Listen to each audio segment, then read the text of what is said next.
Hey, how's it going? It's Dalton Grados here. I wanted to shoot this quick video to talk a little bit about how to practice effectively. Now, I'm going to be discussing this as it relates to learning a musical instrument. However, this can really be applied to any skill that you want to learn. See, I have taught many guitar students over the past about 5 years. I've been playing guitar about 10 years.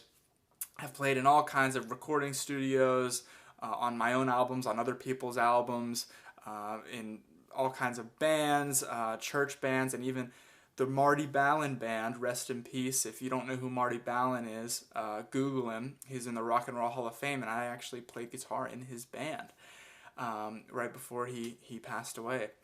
And so when I'm teaching my students, oftentimes when we're learning a new skill, we're learning all of the things, that we need to know. I'm teaching them the chords and everything like that. But then when it comes to their individual practice time, not everyone knows really how to practice effectively. So that's why I wanted to make this video. And what I tell my students is I actually teach them a little bit about the brain and some neuroscience and how your brain works. The only difference between me being able to play guitar and sing at the same time, where don't even have to think about the chords I'm playing, versus a beginner who is just struggling to put everything together. The only difference between us is I, over time, have developed neurological pathways in my brain that enable me to subconsciously, without consciously thinking, subconsciously play, strum, and change chords and follow a rhythm and everything like that. And so how that works is really imagine a lawn, just a fresh lawn of grass, okay? Nice green grass. If somebody were to walk through in a straight line through that patch of grass, it would wear down the grass a little bit, and then if they were to keep walking through it, the same line, it would continue to, you would see a path there through the grass, and if over time they kept walking through that, it would actually kill the grass in that path, and you would end up with just a dirt path in that patch of grass because you've walked through that same line so many times. That's the same thing we're doing when we practice. And so with any skill that we want to build, Tony Robbins is famous for saying that repetition is the mother of skill. And that's what I want to illustrate to, especially to musicians, is that music is an art, right? It's a form of expression. And in order to make art, we need skill, okay? We need to master our instruments so that we can utilize them to express emotion and convey feeling and write a song that moves people. In order to do that, okay, in order to creatively use music to make art, we've got to build the skill, okay? You've got to know your chords and your scales and your instrument and your voice and everything like that. You've got to master the skill in order to create art, okay? And in music, oftentimes people mistakenly refer to talent as it's actually skill is what they're talking about. I like to say whenever I see a really good musician or athlete or anyone else, I don't say talented. I say, oh, that's a very skilled person. And what I found from teaching guitar is a little bit of natural born talent does exist, but I can always tell if somebody doesn't practice, okay? We build the skill through repetition, through constantly repeating and building that pathway through the grass in our brains. So let me show you just a little example of what this really looks like, because at least with the students I've taught, I've had to really teach them how to practice because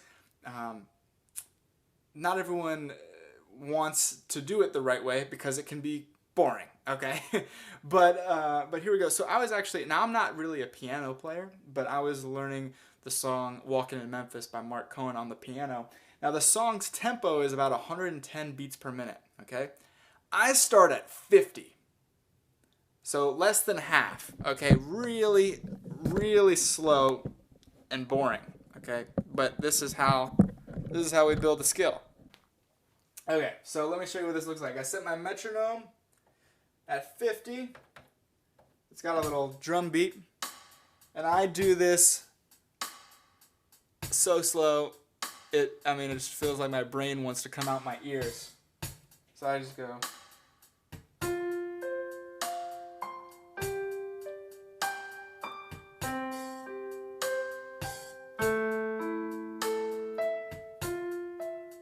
Right? Okay. All right. And then what happens when I do about 10 repetitions through that at 50 beats per minute? You know what I do?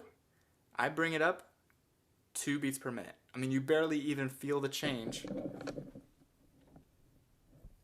But now I'm playing it at 52. We're getting there. All right.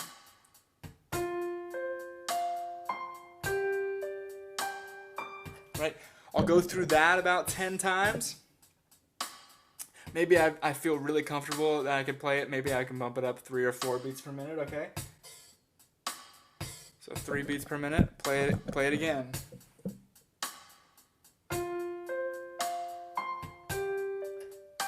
Okay. So you get the idea is I'm inching my way up, okay? Whoop. It's not that fun. The practice isn't pretty, but it's proven. That's a lot of P's there, but you get the idea. Now, one tip I have to actually make practice enjoyable, if you're doing it like this, which is the right way, is just keep doing it and you start to get in the flow state. So the flow state is often described by people much smarter than I as the meeting point of chaos and order, right? So chaos is like something that's a challenge for you, in other words, and order is like, not challenging at all for you. So if you're practicing it slow, you're gradually increasing that tempo. You're going to get to where, okay, I just played it a little bit slower. I'm increasing it. And so it's just a little bit of a challenge, but I still got the hang of it. Okay. And as you're doing that, as you're increasing the tempo, you kind of get in this flow state and actually can be really enjoyable and time can go by so fast when you are really just get in that zone. So it takes a little bit of time to get there. It's not going to happen in the first 2 minutes of your practice, but 10 minutes, 15 minutes into just consistent practice like that, repetition, you start to get in a flow state. It's actually really fun. Now, here's another thing that I want to talk about, and this is something that I haven't heard especially in the music field, I haven't really heard anyone talk about, but sleep.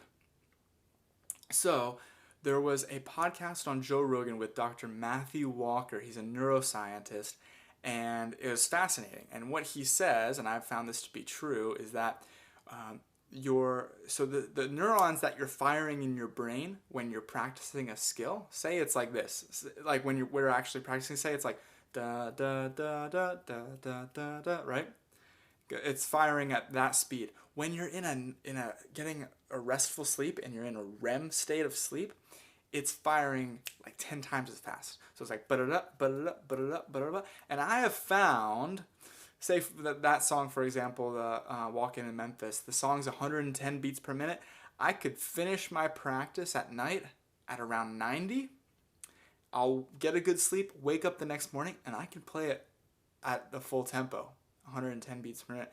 So that's a really, really interesting thing. Again, using some of that brain science to our advantage. Now, here's the last thing that I'll say. If you want to play music at a professional level, you need to understand the difference between practice, rehearsal, and recording, okay? So the practice studio, that's your own time, okay? That is you doing what I just did there and getting it to where now you can play it at performance level, okay? Your individual practice. Rehearsal is when you're bringing together other members of the band and each one of you has become competent in your practice and you're just bringing it together and it's really just a dry run of a performance. Okay, you might have to tweak a few things just because it's the first time you guys are together, but really rehearsal should pretty much be like the performance, but just no audience is there yet, okay? Just a dry run. And the recording studio, so I've heard it said when I was signed with a record label, is that, look, the recording studio is not the rehearsal studio, okay? You show up, you're prepared, you're ready to record, because a recording is capturing your best performance. That's all a recording is. It's capturing your very best performance. So I just wanted to mention that here at the end, because many times with musicians, it's not a lack of talent or skill in order for somebody to play at a professional level. It's usually a lack of discipline and competence. So remember, practice, that's on your own. Rehearsal, and then recording / performing, that's when you have played it so much that you can't do it wrong. Okay? You're not just practicing till you can do it right. You're practicing till you can't do it wrong.